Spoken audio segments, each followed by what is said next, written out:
Hello students, कैसे हैं आप लोग। स्वागत है एक बार फिर से आपके अपने यूट्यूब चैनल AKIT सॉल्यूशन में।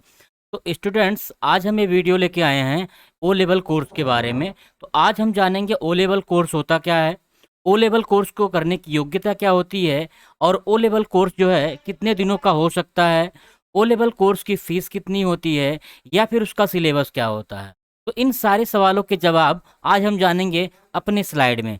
तो चलिए चलते हैं हम लोग सबसे पहले अपनी स्लाइड पे, और वहाँ पे देखते हैं उसके प्रत्येक एक एक पॉइंट को, और उसमें समझते हैं हम लोग। तो स्टूडेंट्स देखिए, हम लोग आ गए हैं अपने पावर पॉइंट स्लाइड पे। तो यहाँ पे सबसे पहले मैं आपको बता दूं कि अगर आप अभी तक मेरे चैनल को सब्सक्राइब नहीं किए हुए हैं तो मेरे चैनल को सब्सक्राइब कर लीजिए और बेल आइकन को प्रेस कर दीजिए। चलिए बढ़ते हैं हम लोग अगले स्लाइड पर। तो देखिए, अगली स्लाइड जो हमारी आएगी वो स्लाइड है ओ लेवल कोर्स के बारे में। ठीक है, तो ओ लेवल कोर्स होता क्या है, हमने यहाँ पे एक एक क्वेश्चंस रखा हुआ है। हो सकता है आपके माइंड में कोई और क्वेश्चंस है, तो आप हमारे कमेंट में जरूर कमेंट करिएगा। उसका जवाब हम आपको अगले वीडियो में जरूर देंगे, या कमेंट बॉक्स में ही आपको दे देंगे। पहला है पॉइंट कि ओ लेवल कोर्स क्या होता है। दूसरा पॉइंट है ओ लेवल कोर्स की योग्यता क्या होती है। इसके बाद अगला पॉइंट है ओ लेवल कोर्स कितने दिनों का होता है। अगला पॉइंट है ओ लेवल कोर्स की फीस कितनी होती है। ओ लेवल कोर्स का सिलेबस क्या होता है। ओ लेवल कोर्स का एग्जाम पैटर्न क्या है। ओ लेवल कोर्स का पासिंग रेट क्या होता है। ओ लेवल रिजल्ट या सर्टिफिकेट कब आता है, और ओ लेवल कोर्स करने के फायदे क्या हैं। ये इतने क्वेश्चंस मैंने रखे हुए हैं। चलिए अगले स्लाइड पर चलते हैं हम लोग। अगली स्लाइड देखिए क्या है कि ओ लेवल कोर्स क्या होता है। ठीक है, तो इसमें अगर हम चलें तो ओ लेवल कोर्स एक डिप्लोमा कोर्स है। इस कोर्स को करने के बाद सरकारी वैकेंसी में जो पद आते हैं उनके लिए योग्य होते हैं। जैसे अगर मान लीजिए आप कोई तैयारी करना चाहते हो, या आप कोई तैयारी करते हो, ठीक है, उसमें आपको ओ लेवल की रिक्वायरमेंट होती है। तो यहाँ पे ओ लेवल कोर्स अगर आप कर लेते हो, ठीक है, तो ओ लेवल कोर्स जो है ये कंप्यूटर का डिप्लोमा कोर्स होता है। इस कंप्यूटर के डिप्लोमा कोर्स को करने के बाद जो है सरकारी वैकेंसी हो या आप प्राइवेट सेक्टर में भी जॉब कर सकते हो। जैसे इसमें कुछ वैकेंसियों में आपका ओ लेवल मांगता है। यूपी PCL का ऑफिस असिस्टेंट हो गया, उत्तर प्रदेश कंप्यूटर पुलिस का आपका ऑपरेटर का हो गया, और समीक्षा अधिकारी में RO ARO में भी ये इसकी डिमांड होती है। ठीक है, चलिए अगले स्लाइड पर चलते हैं, देखते हैं उसके अगले क्वेश्चंस के बारे में। ठीक है, तो अगला क्वेश्चन देखिए है कि ओ लेवल कोर्स की योग्यता क्या होती है। तो यहाँ पे आपको बता दें, ओ लेवल कोर्स को अगर आपको करना है तो इसमें कम से कम आपको 12 पास होना चाहिए। ठीक है, कम से कम आपको 12 पास होना चाहिए, या फिर अगर आप 10 पास हो तो 10 पास के साथ साथ आपके पास ITI की डिग्री वगैरह भी होनी चाहिए। ठीक है ना, 10 पास पे अगर है तो 10 पास प्लस ITI होना चाहिए, या फिर न्यूनतम इसकी जो क्वालिफिकेशन होती है वो होती है आपकी इंटर पास। नेक्स्ट अगले स्लाइड पर चलते हैं। अगला स्लाइड देखिए क्या कह रहा है कि ओ लेवल कोर्स कितनों दिनों का होता है। ठीक है, तो ओ लेवल कोर्स जो होता है आपको बता दें, ये आपका 12 मंथ का कोर्स होता है। ठीक है, 12 मंथ आप कह लीजिए, या इसको कहिए कि 1 साल होता है। 1 साल मिनिमम इसमें पास करना होता है आपको। देखिए इसमें स्लाइड में क्या लिखा गया है कि यह कोर्स नाइलेट के द्वारा 12 मंथ की अवधि का दिया गया है। यानी आपको 12 मंथ के अंदर ओ लेवल क्वालिफाई करना होता है, या 12 मंथ से ज़्यादा भी लग जाता है तब भी कोई इशू नहीं है, क्योंकि अगर आप एक बार रजिस्ट्रेशन कर लेते हो तो वह रजिस्ट्रेशन आपका 5 साल तक वैलिड रहता है। ठीक है ना, 5 सालों के अंदर आपको करना पड़ता है। नेक्स्ट अगले स्लाइड पे चलिए। अगला देखिए क्या कह रहा है कि ओ लेवल कोर्स की फीस कितनी होती है। ओ लेवल कोर्स की फीस अगर हम बात करें तो ओ लेवल के कोर्स की फीस जो होती है वो अलग अलग जगहों पे अलग अलग हो सकती है। ठीक है, जैसे मान लीजिए अगर आप डायरेक्ट कैंडिडेट हैं, ठीक है, तो अगर आप डायरेक्ट कैंडिडेट हैं तो आपको इंस्टीट्यूट की फीस देनी नहीं होगी, यानी पढ़ना तो होगा नहीं। तो आप जो है इसका 4 से लेकर के 5,000 रुपये तक जो है इसकी फीस आपका आएगी, जो एग्जामिनेशन से लेकर के रजिस्ट्रेशन की आएगी। लेकिन अगर आप किसी इंस्टीट्यूट से पढ़ते हो तो इंस्टीट्यूट की जो फीस होती है वो आपका मान के चलिए 12,000 हो सकती है, आपका 15,000 हो सकती है, या कहीं कहीं पे इसी फीस को 18,000 भी लिया जाता है। तो जहाँ पे जैसी भी सिचुएशन होगी, जहाँ पे जैसा लोकेशन होगा, डिमांड होगा, उसी के हिसाब से इंस्टीट्यूट वाले जो है फीस चार्ज करते हैं।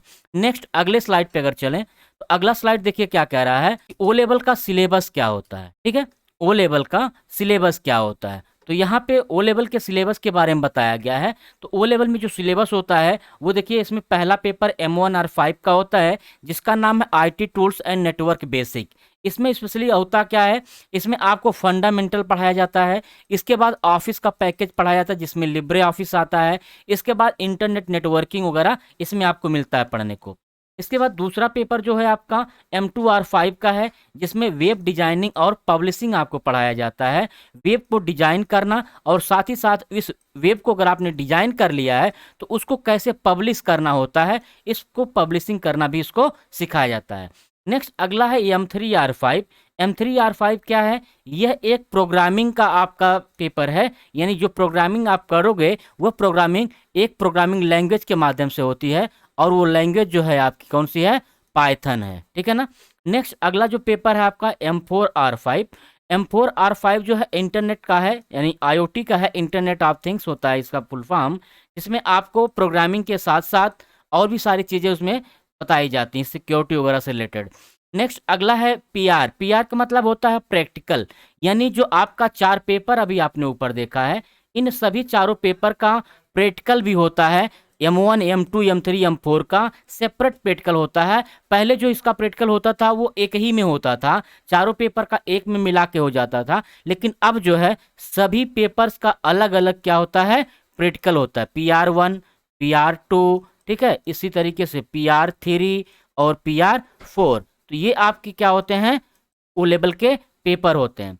नेक्स्ट जब आपका पेपर निकल जाता है, चाहे 2 पेपर निकले, चाहे 3 पेपर निकले, या फिर आपका चारों पेपर निकल जाता है, तो उसके बाद आपका प्रोजेक्ट सबमिट होता है, ठीक है।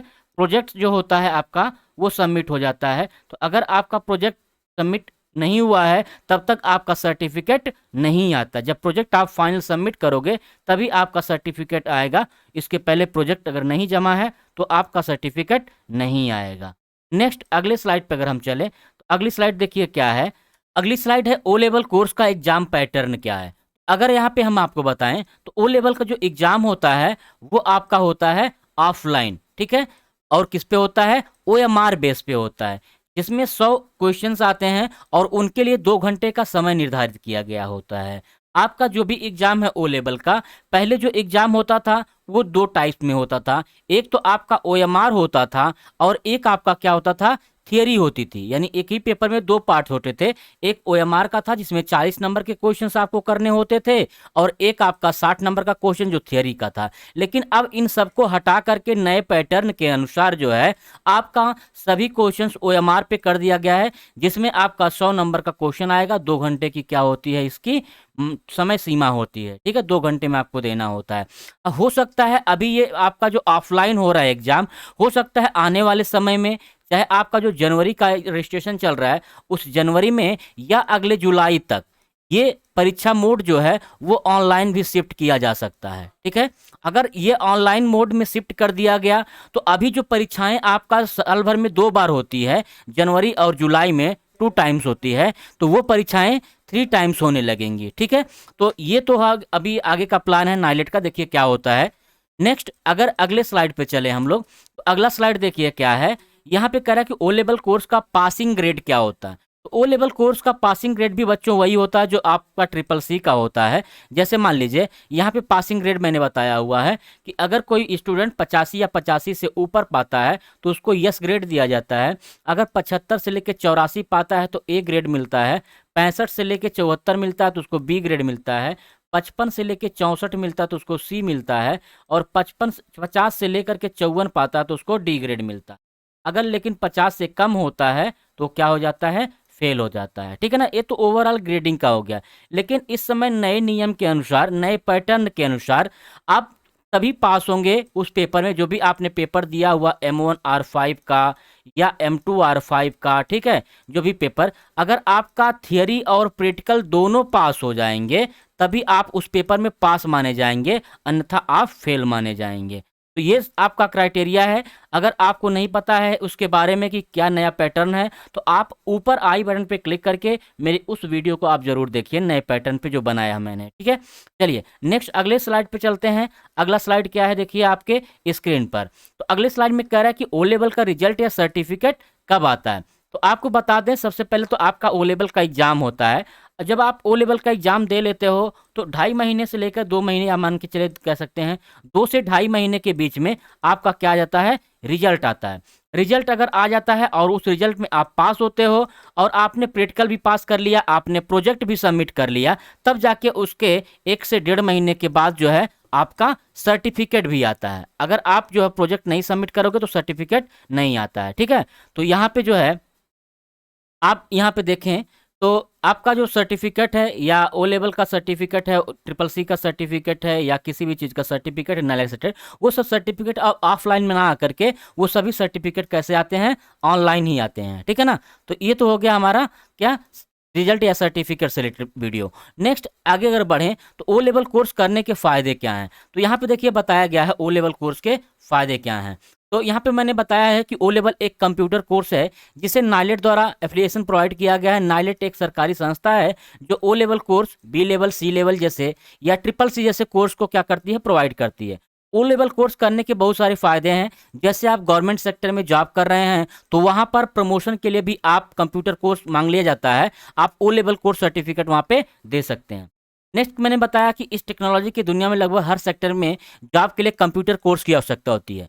अगर आप कहीं पे भी जॉब करने जाते हो तो हर जगह पे कंप्यूटर जो है लगा दिया गया है और कंप्यूटर की डिमांड ज़्यादा बढ़ गई है, तो इस हिसाब से कंप्यूटर जॉब ज़्यादा बढ़ गई हैं। आप ओ लेवल करके इन जॉब्स के लिए अप्लाई कर सकते हैं।